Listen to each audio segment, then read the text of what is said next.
Bismillahirrahmanirrahim. Assalamualaikum warahmatullahi wabarakatuh.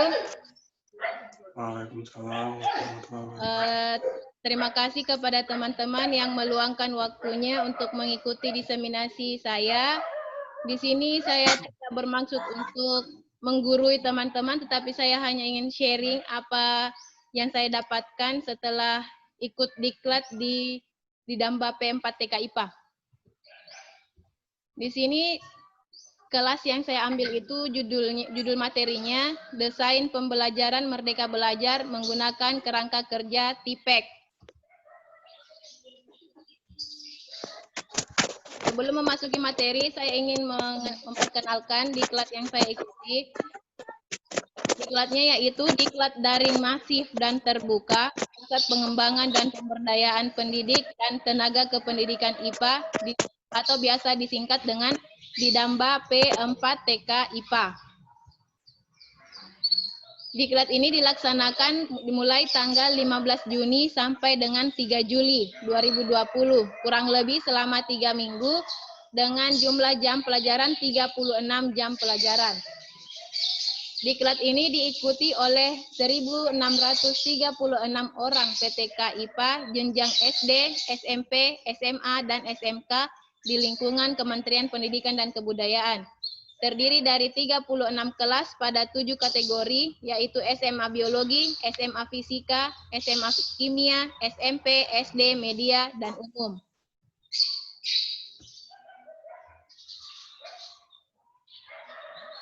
Untuk materinya, saya mulai dari pokok-pokok kebijakan Merdeka Belajar. Kebijakan Merdeka Belajar oleh pemerintah kita, Kementerian Pendidikan dan Kebudayaan, ada beberapa kebijakan Merdeka Belajar, dimulai dari ujian sekolah berstandar nasional atau USBN, di mana Undang-Undang Sisdiknas dia memberikan keleluasaan bagi sekolah untuk menentukan kelulusan peserta didiknya. Namun karena adanya USBN atau ujian sekolah berstandar nasional, USBN ini membatasi penerapan sekolah menentukan kelulusan bagi peserta didiknya. Jadi sebenarnya kelulusan peserta didik dia diberikan keleluasan kepada sekolah, tetapi karena adanya USBN maka itu penentuan kelulusan oleh sekolah dibatasi. Yang kedua, ujian nasional. Ujian nasional, kita ketahui bahwa ujian nasional sekarang ini dia merupakan salah satu penentu kelulusan dari peserta didik kita untuk di tahun 2020 dengan tahun-tahun yang sebelumnya. Tapi untuk kebijakan Merdeka Belajar yang akan datang, ujian nasional akan terakhir dilakukan pada tahun 2020. Tahun 2021, ujian nasional dihapuskan dan diganti dengan asesmen, di mana penilaian asesmen ini dikembalikan kepada pihak sekolah untuk menentukan kriteria kelulusan peserta didik masing-masing. Jadi tidak ada lagi ujian nasional yang menjadi yang kadang menjadi ketakutan bagi guru-guru dalam mengajar, karena biasa terkadang guru merasakan bahwa dia merasa takut kalau peserta didiknya tidak lulus mengikuti ujian nasional karena materinya yang belum selesai, padahal ujian nasional harus sampai sekian, ada standar tertentunya. Jadi ujian nasional biasa menjadi momok yang menakutkan, tanda petik menakutkan bagi seorang guru ataupun kepala sekolah dan bahkan orang tua. Karena adanya kebijakan Merdeka Belajar, maka ujian nasional tahun 2021 akan dihapuskan dan diganti dengan penilaian asesmen. Yang ketiga, rencana pelaksanaan pembelajaran atau RPP. Format RPP tahun-tahun sebelumnya dia mengikuti format yang masih kaku. Kemudian terlalu banyak komponen sehingga terkadang satu KD dalam satu RPP terdiri dari 20 halaman sampai kurang lebih 20 halaman, di mana karena komponen yang terlalu banyak maka terkadang guru terlalu banyak menghabiskan waktu dalam menyusun RPP. Hanya fokus dalam penyusunan RPP sehingga asesmen atau penilaian kepada siswa biasanya kurang diperhatikan karena saking banyaknya komponennya. Namun, untuk kebijakan Merdeka Belajar nanti, guru akan bebas memilih, membuat dan menggunakan serta mengembangkan format RPP-nya. Jadi tidak lagi mengikuti format yang lalu-lalu, yang kaku harus sekian, harus membuat RPP harus seperti ini. Tetapi sekarang diberikan kebebasan kepada seorang guru menentukan, membuat, menggunakan dan mengembangkan RPP-nya masing-masing. Kemudian sekarang yang akan nantinya RPP itu hanya terdiri dari 3 komponen utama saja. Yang pertama harus ada tujuan pembelajaran, harus ada kegiatan pembelajaran, dan yang ketiga harus ada asesmen. Bisa saja yang lalu jumlah halamannya sampai 20 lembar, bisa saja nantinya menjadi RPP 1 lembar, tetapi tidak mesti dan tidak harus menuntut satu lembar saja, tetapi dalam satu RPP itu harus ada 3 komponen utama. Harus ada tujuan pembelajaran, kegiatan pembelajaran, dan asesmennya. Yang lainnya hanya pendukung saja, tetapi yang ketiga ini harus ada. Kemudian yang keempat adalah peraturan penerimaan peserta didik baru atau PPDB zonasi. Yang lalu, peraturan terkait PPDB masih kurang mengakomodir perbedaan situasi daerah. Kemudian, belum terimplementasi dengan lancar di semua daerah. Dan tidak disertai dengan pemerataan jumlah guru. Namun, pada kebijakan Merdeka Belajar nantinya, daerah akan berwenang menentukan proporsi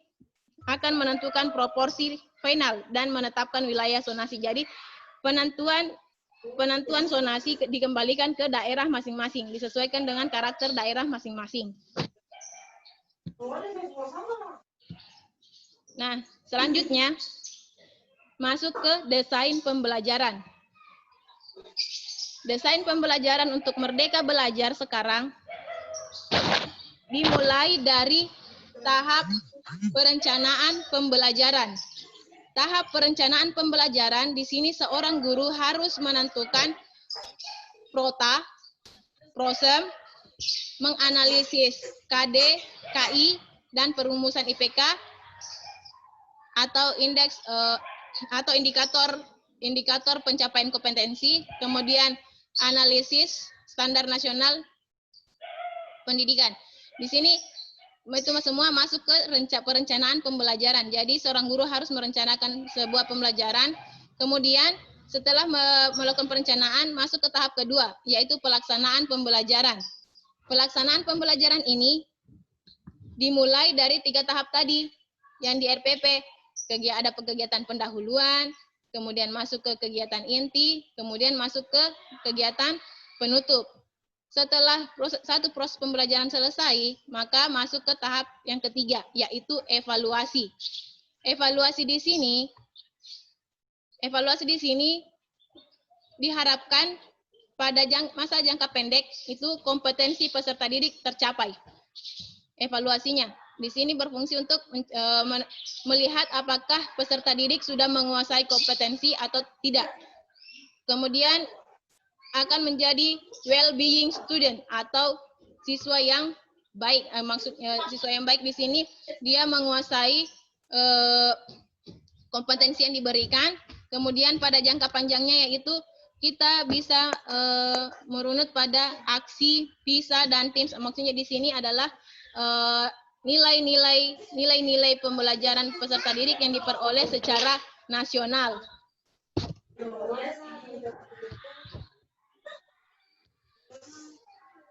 Selanjutnya, model pembelajaran.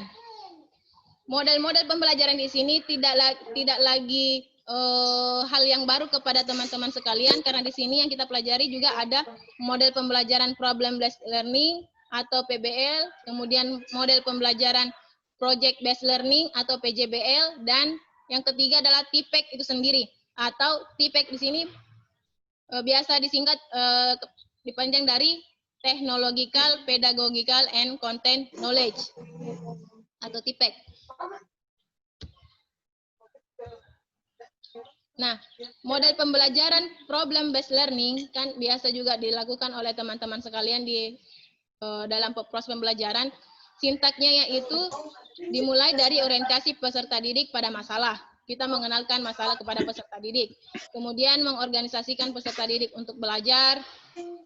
Yang ketiga, membimbing penyelidikan individu atau kelompok.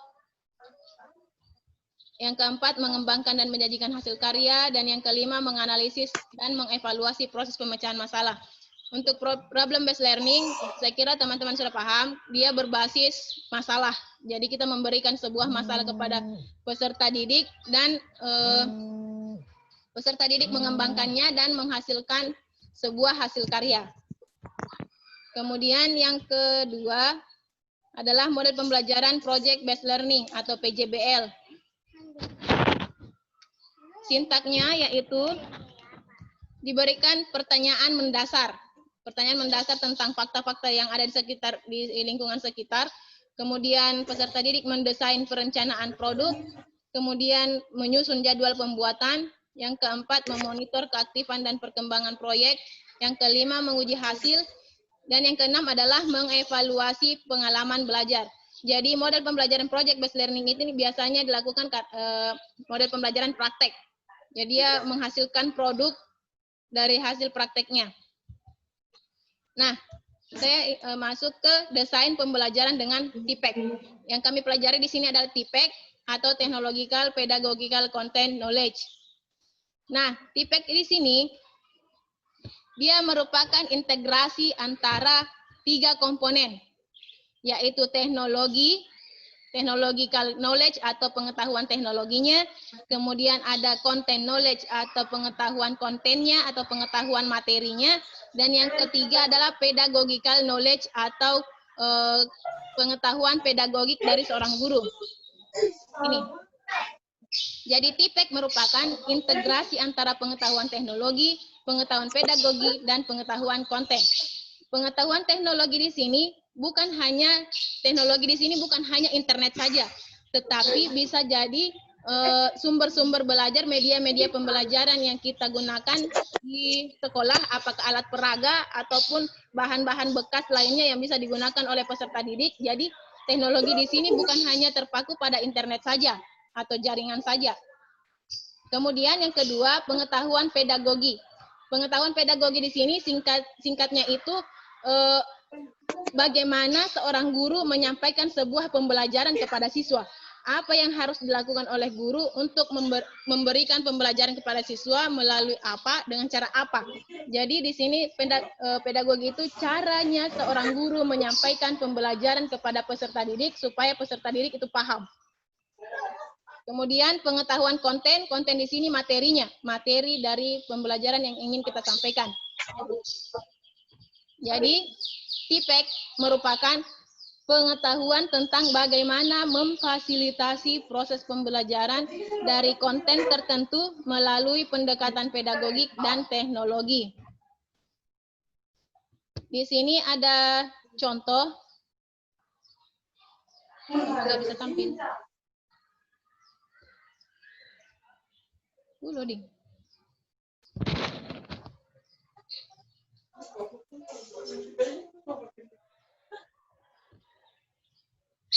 Di sini ada contoh dari penggunaan TPEC kemarin, pengerjaan lembar kerja kami.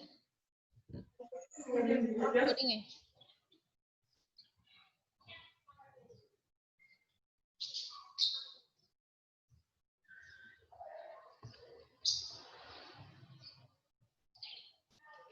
Loading. Bentar.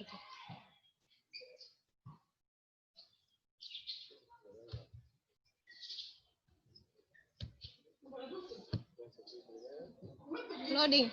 Sebentar, saya tampilkan sebentar karena dia terlalu berat. Kayaknya terlalu berat ini.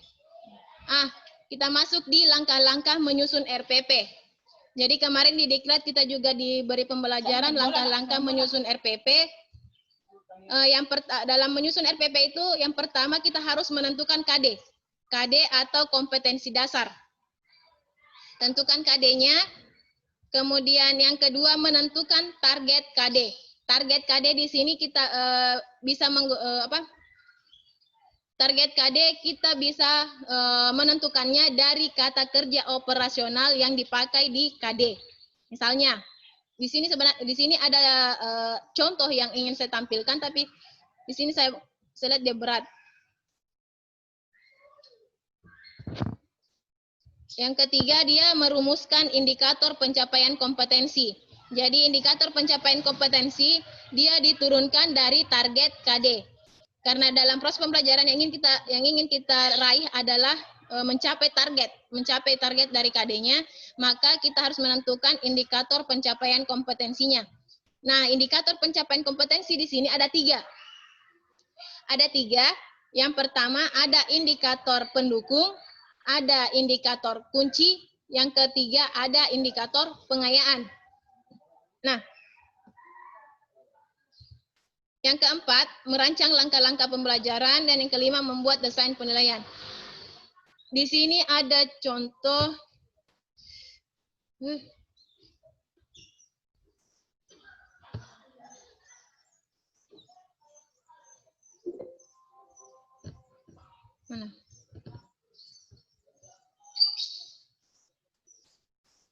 Mana?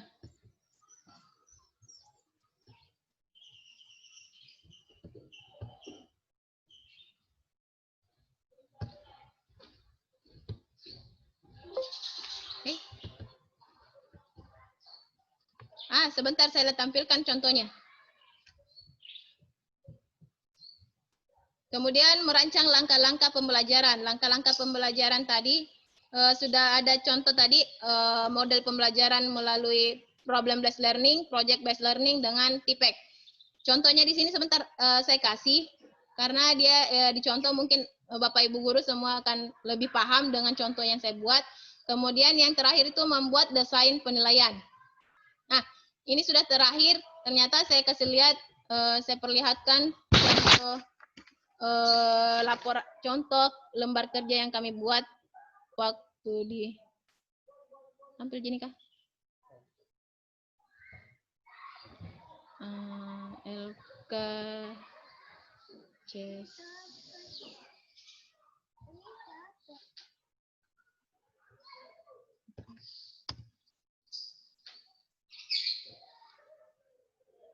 Ini.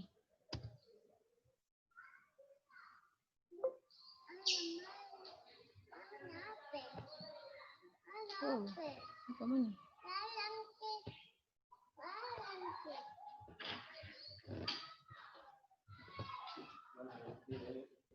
Ini. Kelihatan? Tidak?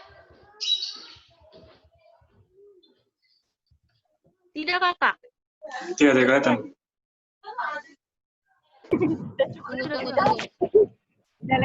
Belum kelihatan.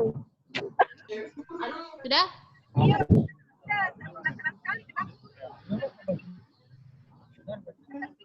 Ini contoh apa ini? Ini contoh kompetensi dasar dengan indikator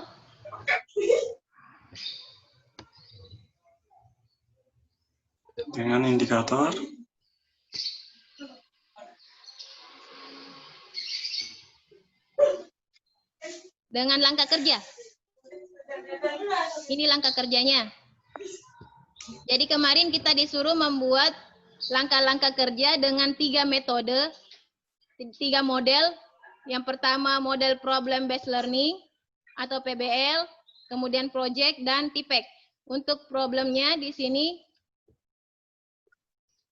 indikator yang saya pakai itu mengidentifikasi sumber-sumber energi dan menganalisis sumber energi beserta fungsinya. Jadi sini ada di dalam RPP cuma ada 3, kegiatan pendahuluan, kemudian inti, kegiatan inti. Di sini kegiatan intinya saya runut berdasarkan sintak-sintak pembelajaran tadi, dimulai dari orientasi peserta didik pada masalah, mengorganisasi peserta didik untuk belajar, membimbing penyelidikan individu maupun kelompok, mengembangkan dan menyajikan hasil karya, menganalisis dan mengevaluasi, kemudian penutup. Ini masih langkah-langkah kerja. Kemudian ada project based learning atau yang berbasis proyek. Juga ada dimulai dari setiap sintaknya ada, pertanyaan mendasarnya sampai ke evaluasi pembelajaran dan penutup. Kemudian ini TIPEK. Mungkin ini hal yang baru atau baru. Mungkin teman-teman sudah pernah dengar yang TIPEK ini. Nah, di sini TIPEK di sini saya membangkai indikator mengaitkan komponen-komponen yang berperan dalam proses pembuatan bentuk energi dalam kehidupan sehari-hari, termasuk fotosintesis, menganalisis perubahan bentuk energi dalam kehidupan sehari-hari, termasuk proses fotosintesis. Itu indikatornya. Nah, pada penggunaan TIPEK di sini kita memisah-misah yang mana yang masuk teknologi knowledge, yang mana yang pedagogi knowledge, kemudian yang mana content knowledge. Jadi pada TIPEK itu, untuk di sini yang pertama kita tentukan teknologi knowledge-nya. Di sini saya penggunaan media PowerPoint dan animasi dalam proses pembelajaran. Jadi teknologinya itu menggunakan media PowerPoint. Kemudian pedagogi knowledge atau PK, di sini saya menggunakan pendekatan saintifik. Jadi di sini guru menampilkan animasi tentang transformasi energi dalam sel serta proses fotosintesis, sehingga peserta didik dapat melihat langsung dan memiliki gambaran tentang materi. Jadi di sini saya menggunakan pendekatan saintifik dengan menampilkan animasi tentang transformasi energi. Kemudian content knowledge-nya atau materinya yaitu tentang transformasi energi dalam sel dan metabolisme. Kemudian kaitan antara teknologi pedagogi knowledge atau TPK. Di sini menggunakan media apa nih?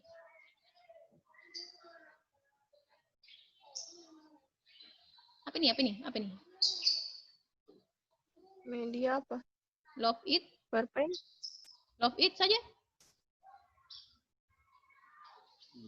Love it nih. Selesai?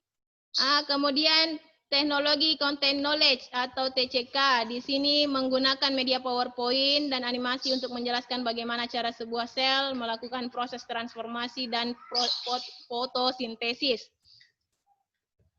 Kemudian ada pedagogi content knowledge atau PCK, hingga terakhir akan membentuk TIPEK atau teknologi pedagogi and content knowledge. Di sini saya ada 3, menganalisis perubahan bentuk energi dalam kehidupan sehari-hari, kemudian menjelaskan melalui media PowerPoint, kemudian menyampaikan hasil diskusi masing-masing dengan kemudian guru memberikan pertanyaan sebagai bentuk evaluasi. Ini langkah-langkah pembelajaran dalam desain pembelajaran TIPEK. Kemudian contoh yang lain, saya tampilkan contoh yang lain itu apa tadi itu?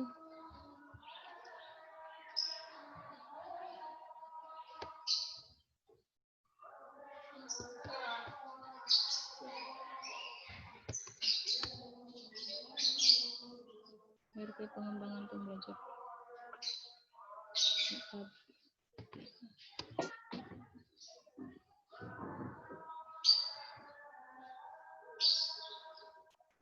Ini tadi kecil tadi.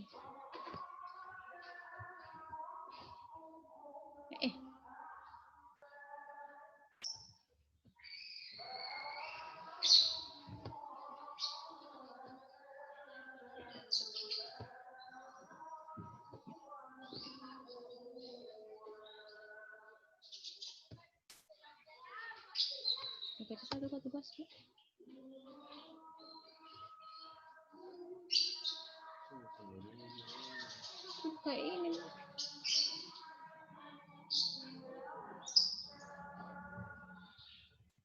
Ini. Ini menganalisis, kelihatan? Kelihatan. Nah, ini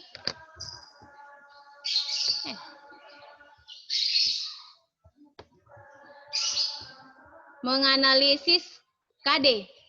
Menganalisis KD atau kompetensi dasar. Di sini kita harus jadi dalam pembuatan RPP kita tentukan dulu KD-nya. KD di sini saya ambil KD 3.5 dan keterampilan KD 4.5. Nah, setelah menentukan KD, kita tentukan target KD-nya. Target KD pengetahuannya itu kita mengambil dari kata kerja operasionalnya.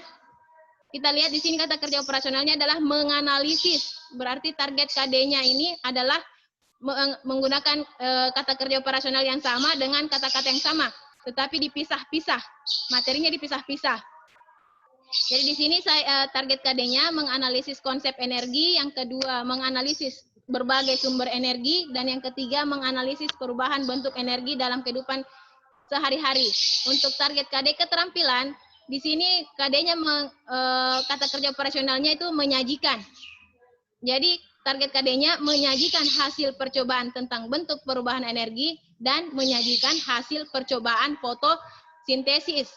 Setelah target KD sudah ditentukan, maka kita masuk ke matriks sumbu simetri. Matriks sumbu simetri di sini ada dua komponen. Di sini ada dimensi pengetahuan, mulai dari faktual, konseptual, prosedural, dan metakognitif. Kemudian ada dimensi proses berpikir, yang taksonomi Bloom. Saya kira teman-teman sudah paham yang taksonomi Bloom, ada C1 sampai C6.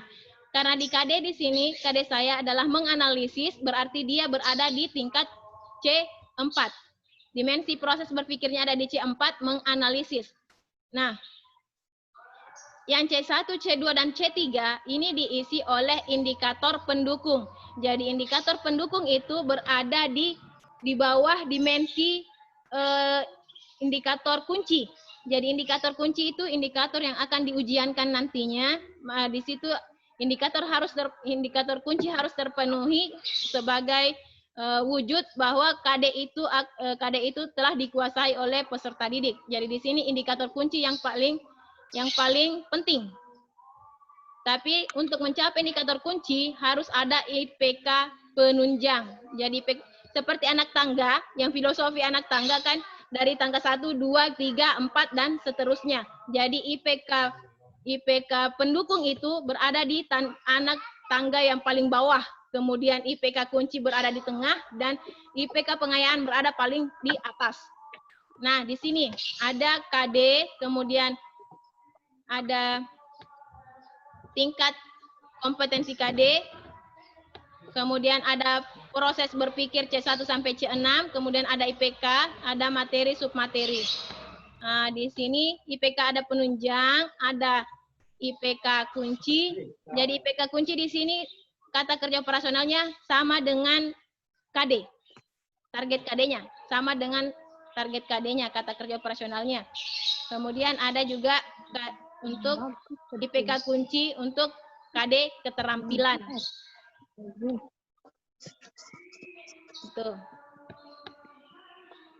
Oke.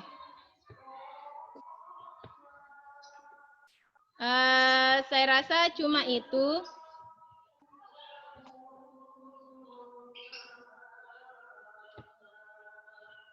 Jadi penjelasan mulai dari setelah melakukan RPP, penyusunan RPP sampai penutup itu harus ada penilaian terakhir asesmennya.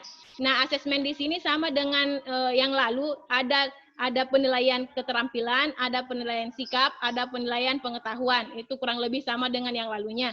Jadi saya tidak terlalu jelaskan itu. Jadi kurang lebih materi yang kita dapat kemarin kurang lebih seperti yang saya tampilkan tadi. Mulai dari pembuatan RPP-nya harus ditentukan target KD sekian sampai terperinci. Oh, juga dengan pembuatan soal. Pembuatan soal juga harus ada kartu soal, harus ada analisis soal, kemudian ada skor, rubrik, dan lain-lain. Banyak. Oke, saya rasa materi yang bisa saya sampaikan cukup sekian. Mohon maaf apabila ada salah-salah. Mohon maaf apabila ada salah-salah kata yang kurang berkenan di para Bapak Ibu guru. Dan saya sekali lagi berterima kasih atas partisipasi dalam diseminasi yang merupakan salah satu syarat untuk masuk ke tahap yang kedua. Terima kasih. Sampai di sini ada yang mau ditanyakan? Siapa tahu ada yang mau bertanya? Astagfirullahaladzim. Jelas? Jelas. Supaya dia kuat bicara bagaimana dia kamu rakan supaya cara baik-baik kamu ada yang ganggu. Astaga, aku ikut mari ha.